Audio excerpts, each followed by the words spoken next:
Me otetaan nyt pikkupatikka. Ollaan Snowdonien kansallispuistossa ja löydettiin täältä tällainen metsäalue. Joku retkeilyalue. Mennään katsomaan. Mene vain.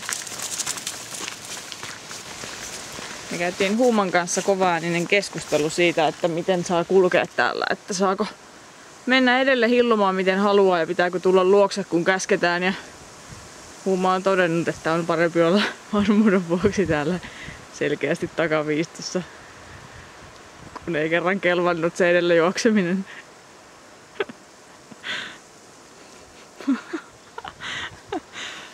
Mennään vaan. Mene vaan.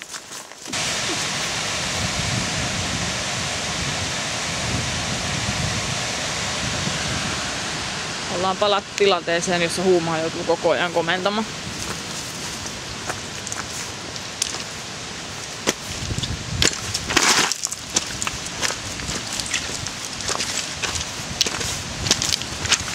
Huuma, oota!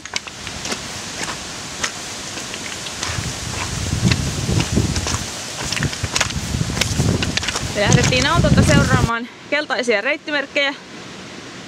Niitä ei enää ole. Joten seuraamme punaisia reittimerkkejä.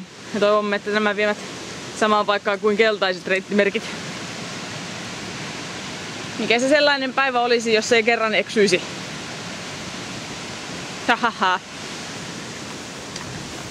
Mene vaan.